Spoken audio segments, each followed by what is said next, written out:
and welcome to another Scots Way Hey podcast. And today I'm joined by award-winning poet, writer and singer-songwriter Marcas Mac to talk about his latest collection of poetry, Polaris. Hello, Marcas. Hello. How are you doing? I'm fine. I'm really well, thank you. And thank you for inviting me on. Oh, it's a pleasure. It's an absolute pleasure. I've been wanting to get you on for a while.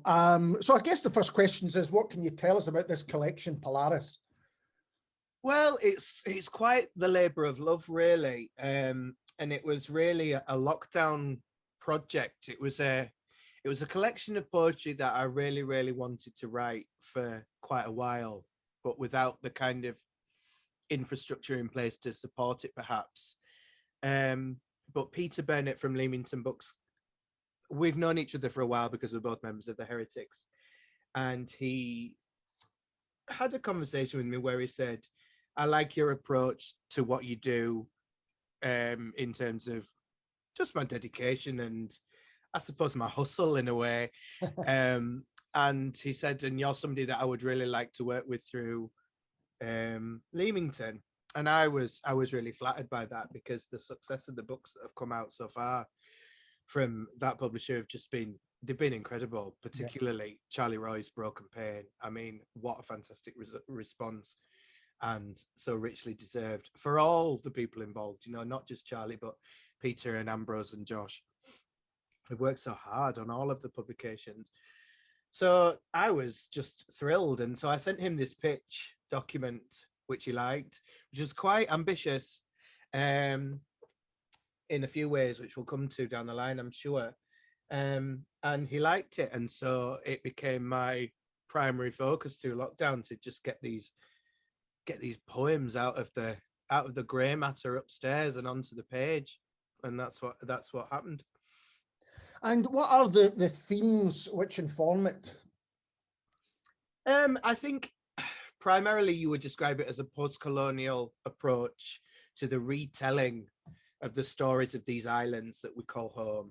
And I go for the Atlantic archipelago, but people might also phrase that as the Irish and British Isles.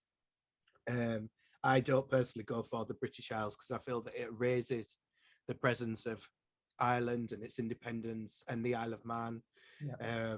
And I do also include the Channel Islands in that, although they are technically, from a geological point of view, not part of this group of islands, but obviously they are within that sphere of influence.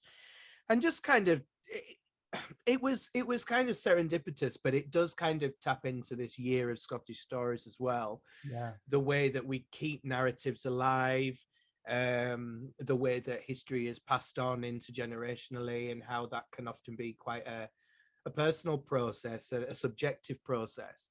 The stories that, you know, within these great historiographies are maintained and are foregrounded, whilst other narratives are left behind. And obviously, in terms of the history of these islands, it's very England-centric. And so I've tried to present a view which includes Gaelic poetry, my self-translations into English, but also translations into as many as I could of the indigenous languages of these islands, and also Polari, the Gaelic cryptolect. So I think not many people, including myself, knew about Polari. So if you could explain a bit more about that, it sounds really interesting. Well, I think you probably will have heard it if you listen to Kenneth Williams and other gay comedians of that era. And it was a feature of broadcasts in the 50s and 60s on the BBC. Basically, a cryptolect it's similar to a dialect, but it's a form of language used in order to conceal meaning. Yeah. So that it's coding of language, basically, where you might change the sentence structure, or you might use different vocabulary in order to hide the meaning. And it was used primarily by gay men, but across the LGBTQ community, and also in the theatre milieu as well, through the 20th century, as a way for people to communicate during times of criminalization. So, for example, an aspect of it, which I alluded to actually in Lus Natusia, my second collection, it goes back to the First World War and that era when gay men would ask each other, "Do you speak German?" And that was kind of inferred, "Are you a gay man?" But yeah, it's a really rich palette to play with, although somewhat restricted in that the semantics of it are very limited to the gay scene, as it were. But yeah, all the boniomis and omipolonis and all of that. So it's really interesting for me then to bring that into what's already a multilingual collection. Yeah. And so could you explain a little bit more about I know, unfortunately, I've only read a couple of poems from the collection, but from what I've read about it, there's other multilingual aspects going on and collaboratively as well. Yeah, that's right. So the kind of modus operandi really of Gaelic publishing in terms of poetry since, our famous five, Coigne Cluchach, Solly MacLean and Derek Thompson and all of those fantastic writers, has been for Gaelic poets to publish with self-translation. And there's various views around this. Academics such as Wilson MacLeod don't necessarily consider this to be a great thing. Some of our poets don't necessarily agree with it either. Christopher White, Niall O'Gallagher have got strong opinions on it. And Niall has a really good quote, which I don't necessarily agree with, but I'll share it anyway. That every Gaelic poem translated into English is a reason not to learn Gaelic, according to him. Right. And I can understand that, because if a literature is to stand on its own feet, then it can't be hamstrung by translation. But for me, I'm a Yorkshireman. English is my first language. And I just love the interplay between languages. When I am writing, I often do the first draft and then start to draft the translation. And I generally find that the two feed into each other. And this bilingualism it's always a conversation. So creatively, I don't really have a problem with representing the poem through two languages, and I enjoyed that creative process, and I enjoyed the fact that it brings in a wider readership who are interested in Gaelic culture but aren't necessarily fluent or literate. And it's also helpful for students of the language as well. But I wanted to play with this notion as well, and so I invited a lot of the poets that we've worked with through the Poets Republic and that I've worked with other projects particularly in Ireland and in Wales and in Cornwall, and Scots language poets as well, to translate key pieces within this collection, specifically ones that relate to their countries, and so that their poetry that was inspired by Wales, Ireland, Cornwall could then be given back to those communities in their own language. So, I mean, that sounds like such a interesting process to go through, because does that then change something about the originals for you as well when you're getting these responses? I think it does. And I think that's, in some ways, it's a bit like a game of consequences where you turn the page over and then somebody else writes the next chapter of the story, as it were. And obviously, translation, it's a personal process. You can try and be as detached as you want, but there's always going to be elements of yourself because it's your interpretation of that text. But that is absolutely fine, because this is based on community. I think community is the backbone of this project, really. And it's about how folklore and current affairs and history is passed down and passed between peoples, and it's about those dialogues. So, and I'm really relaxed about working with collaborators. That's part of the joy that somebody else brings their take and their kind of their version to the work. Yeah, I mean, it kind of reminds me of the idea of spoken word being spread, because tales and stories don't stop at borders. They don't recognize those. They go elsewhere and then are reconsidered for different audiences and different people. Exactly. Yeah, exactly. And there's been various approaches, like, for example, David Blyman, who contributed a fantastic translation in Scots Yiddish. He moved away from the original quite significantly, and he did so in order for it to really, really stand authentically within that culture. And I think that was my understanding of Ivor ap Glynn the national poet of Wales, his approach to that poem was markedly different as well. In terms of that poem, Conhailteach, connectivity in English, it talks about how the original Welsh place names are kind of disregarded in favor of the anglicized versions, particularly by tourists. And so I was talking about that concept from a Gaelic perspective, where, you know, the debate continues to rage around Gaelic signs. Don't go on Twitter and look on that. God, you'll have a headache. But and so that required a bit of mitigation from me, and it required me to draw those parallels. Whereas for Ivor, him translating it into Welsh, he doesn't need to explain that, because Welsh people know that already. So he was able to do something slightly different from what I understand with the Welsh. And were there surprising responses? Did you get pieces back that the translation you would never have come up with yourself? I guess that's true, but, you know, was there something that surprised you? There's been a few surprises, yeah, there have. I kind of don't want to give too much away, but one of them that I'm most proud of actually is one that I did with my friend Ricardo Hodal, who is a multilinguist. He's a native Irish speaker. He also speaks Ulster Scots natively because he's from the north of Ireland, and he was brought up in Spain, specifically in Barcelona. So I should really have said Catalonia, and he does speak Spanish and Catalan natively as well. And he has a really interesting approach to language. And so with him, with one of the poems that I wrote about the Battle of the Boyne, he translated lines from it into Ulster Scots, and I translated lines of it into Irish. And so within that translation, we have both languages in the same poem. And for him, I expected that he would want to translate both, but he chose to just do the Scots. And I think that he felt that there needed to be some negotiation, a conversation around the two languages appearing together.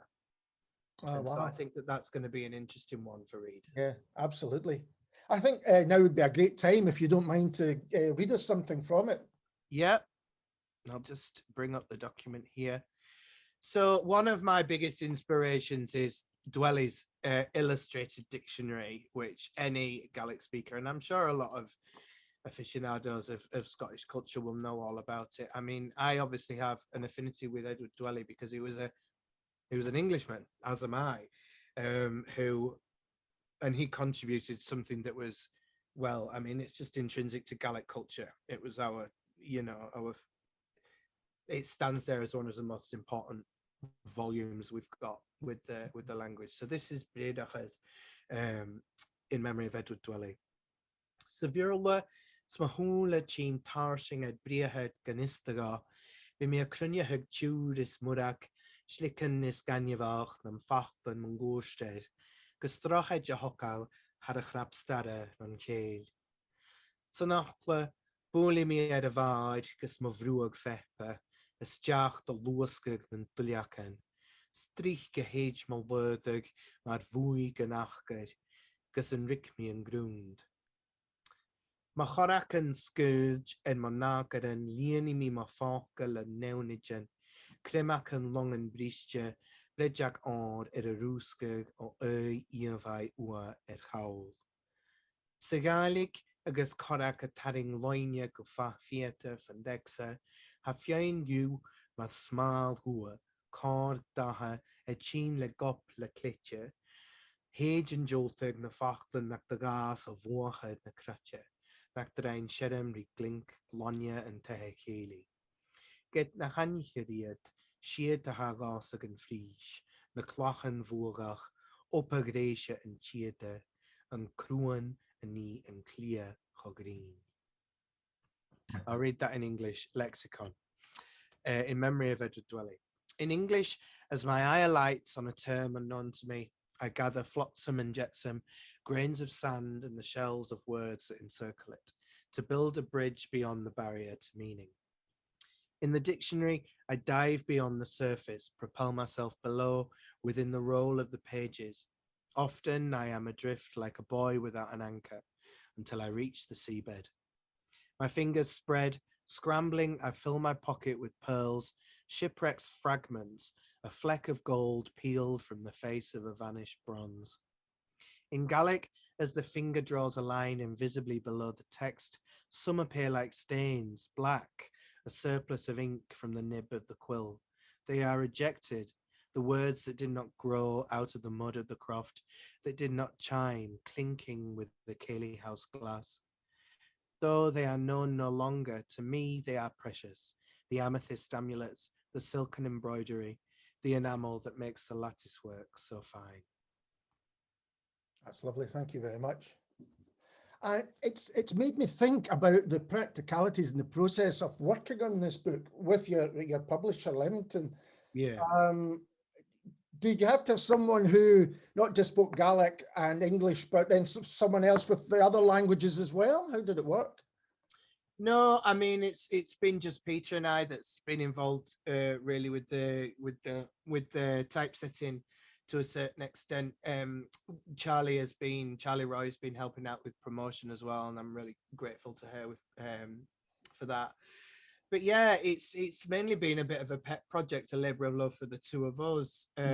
Obviously facilitated by my experience, although I might not be fluent in all these languages, I've got experience with most of them. And obviously Peter is from Aberdeenshire, he speaks Doric, so the Scots is no issue for him. And yeah, we've worked with poets who have experience of being translators. You find that most writers who work within a minoritized language context have got experience of working with translation, and so they have all they've known already how this needed to go, and they've all been fantastic in entering into it wholeheartedly, really. Now, before we started talking, you said you've had a busy time recently after lockdown, being, putting a hold on all this stuff. Yeah. And apart from Polaris, did you say you've got another book as well? Yeah, so there's a bit of a sister volume that's going to come out shortly after with Drunk Muse Press, which is the press connected to the Poets Republic, which I co-edit there with Neil Young and Hugh Macmillan. I'm not really involved with Drunk Muse that heavily, although I'm hoping that I will be down the line offering Gaelic editorial for some Gaelic writers. But they asked me if I would be interested in doing something with them, and I said yes. So my other lockdown project was translating poems by many of the poets that I have come to know and build a relationship with through the magazine, through Northwards Now, through the Federation, through the Scottish Poetry Library, through all these different connections, and to bring them together. So it's I would say it's a Scottish heavy cohort with some other writers from the north of England, Wales, Ireland, Cornwall as well. And further afield, so it includes a poem by Noelia Diaz-Ficedo, who's from Valencia, and Johan Sandberg McGuinn, who works in Sami as well as Gaelic. And I've translated all of these poems into Gaelic. And so it started out, the plan was really that it would just be a little translation project in order to bring these poets into the Gaelic canon for the first time, kind of building on the model of Derek Thompson's Barshach na Rhainjarpa that came out, I think in the 70s perhaps, where various Gaelic poets translated poetry from throughout Europe into Gaelic. This has got a more of a Atlantic archipelago kind of vibe to it. It isn't, geographically isn't as extensive as that. But still, we felt that the time was right for a bit of translation into Gaelic, and if it's turned realistically into a bit of an anthology, but one that's extremely personal. All right, okay. Yeah, that sounds interesting as well. And that's going to be coming out shortly after Polaris. Yeah, so we're aiming to launch that at the Wee Gathering, the poetry festival that's going to be happening in Stonehaven this summer. And you've also written drama as well. Is there anything in that field coming up soon, now that theatres are open again? No, I would love to say that there is, but unfortunately, the truth of the matter is that Gaelic theatre is really under-supported in this country. And so the avenues for Gaelic playwrights to get the work on stage are really, really slim. And this is no criticism at all intended of Theatre Gaillard, our Gaelic theatre company, who are absolutely fantastic. But yeah, I've been exploring options with the National Theatre and with the Traverse and that, just going through their application processes, but nothing's really stuck so far. So I would absolutely love for Tuairneir to get staged sometime, but it's on the shelf for now. And the other thing which I hadn't realised, and I've been catching up with over the last week, is your life as a singer-songwriter as well. Yeah. Yeah, I know you're laughing, but why are you laughing? I've been listening to it all week, and it's good stuff. I know. Thank you very much. I think I've got a bit of a confidence crisis going on. You know, I think I left my music to kind of wallow for a long time as a student and as a younger adult, mainly because I was quite intimidated. I mean, I did music all through my childhood and teenage years, and I sang in choirs and I played the violin in youth orchestras and all that kind of thing. But when I got to Scotland, it just became really apparent to me that I wasn't brought up performing at the Mod, which really does endow young Gaelic speakers with all this musical experience and performance experience. And I just didn't know where I was going to fit within that kind of Gaelic musical sphere. I mean, Gaelic music was part of my upbringing. My parents are massive folkies. We're from an Irish diaspora background, and you know, so Irish traditional music was massive in our house. But you know, my mum is a mental Runrig fan. She has been round these islands following Runrig for years. And it was through that music really that I got into Gaelic, and that, you know, kind of spurred me on to do Celtic studies at university. So I left it for a long time, but then honestly, it just started off as an off-the-cuff conversation with Marianne Kennedy on Facebook Messenger, where I said, do you know what I've always wanted to do? Make a Gaelic pop album. And she said, well, let's do it. And I was like, oh God. I'm gonna have to do it now. But it has been the most affirmative process ever.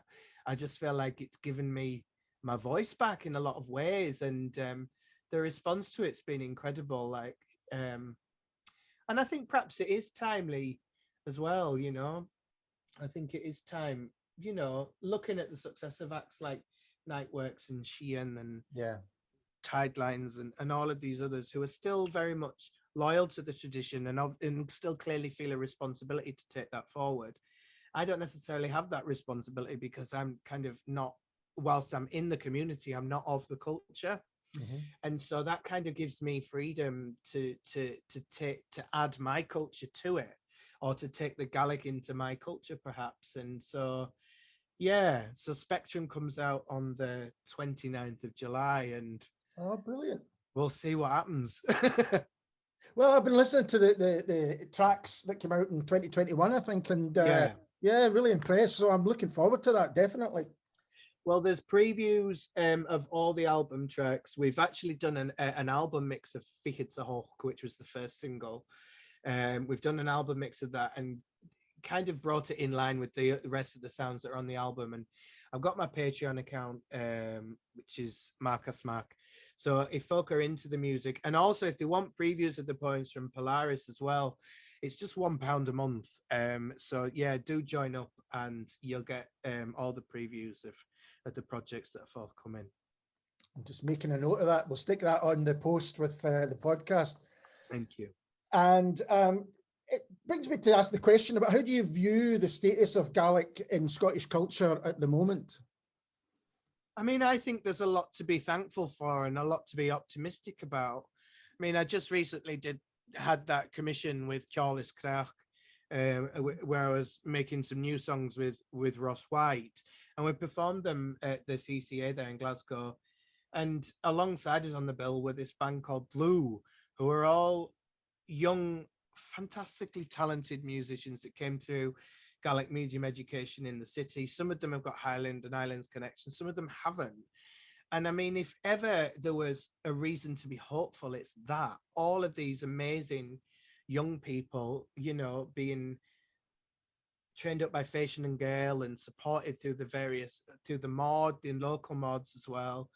You know, the future is bright for these young people, and there are more opportunities now than there were, say, in 2003 when I started learning Gaelic at university. Like, it's come on leaps and bounds.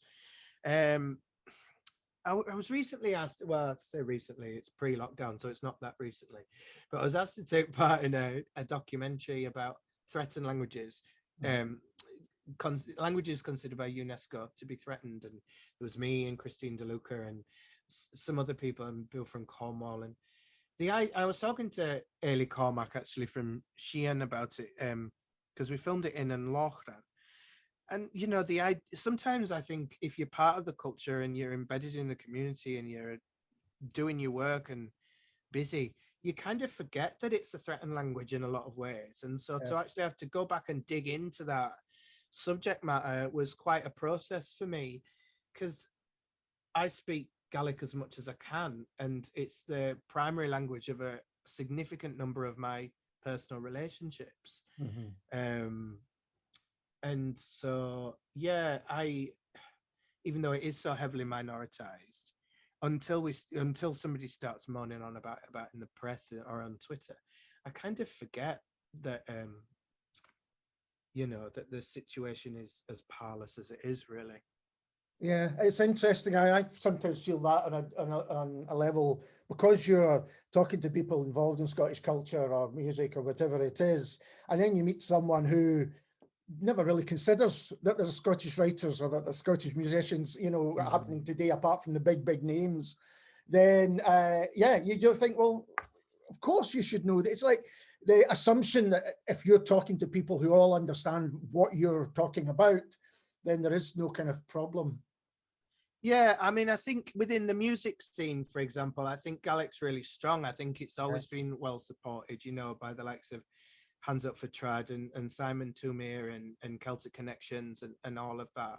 I think the issue actually for me is within the literary sector. I think the amount of events that go on in Scotland to do with Scottish literature, and it's Scottish literature's, you know, the brand that's being sold. And it's absolutely normal for these people to program events with writers of English only on the bill. You might get a bit of Scots if they want a bit of hoots morning to really hammer home the Scottish identity, but they don't think twice about never including a Gaelic writer on the bill. Well, you know, it's interesting because when we did our Scottish books roundup of last year, you quite rightly said, well, how can you have a Scottish roundup of books? You haven't got a single Gaelic book on it. And I thought, well, now, how we were doing it was just the books that myself and Vicky Riley had read. But you're absolutely right. I think it's absolutely fair. So you might have talked yourself into getting a wee mention on the show and giving a few books, because I think you're right. It's an important thing to consider. Yeah, and I mean, I think that you've actually touched on the other side of the coin, which is that a lot of times people within the arts, and they would love to be inclusive of Gaelic, but they just don't know how. They don't know where to start. But actually, the message that I would like, perhaps this is the more important message, is that the Gaelic community is really generous, and that if you want to include Gaelic, we will always help you. And so you just let me know, and I will be happy to tell you the best Gaelic books that I have read this year. I've already made a note of that, Marcus, so expect the call. I think, do you mind doing another reading before we say cheerio? Yeah, no worries at all. That'd be great. Let's just have a look what we've got in this book. This is one that's quite interesting. I was at a conference in Lewis not long ago called Hands Across the Sea, and I was really fortunate myself and one of my collaborators, Alex Nichol, were commissioned to make some film poetry, which will go on to be archived with the University of Western Brittany. And it was about St Kilda, and it was just interesting to see the French academics presenting St Kilda as this wasteland, as this blank canvas to be explored by writers, and this, that, and the other, without once considering, of course, that St Kilda was evacuated on the 29th of August 1930, which is a process not that far removed from clearance. Yeah. And I was kind of staggered by that, I have to say. And so I wrote this poem in response to the photography of Robert Atkinson. He was an Oxford graduate who went there looking for this rare bird. We call it in Gaelic the Galavroch, and it was about it was inspired by his photographs. In Clíomh S.J. Robert Atkinson. Han Clíomh na laia haast faranjach aga, fuad, falav, maganjach a hermig jagach gias yarna. Doris a frisch a luiskirgs and John Ria, and he fet faran o poch na cudde nach gold an cloudy. An entire valley ha glanya and tilly neeloch o smalig jedinach, and corn and aravik, arlem a chasha a hooker reakshin, and traunke hole dood na hashik, snak jach a horst le hurstach, gag and balt do hieklan lucha.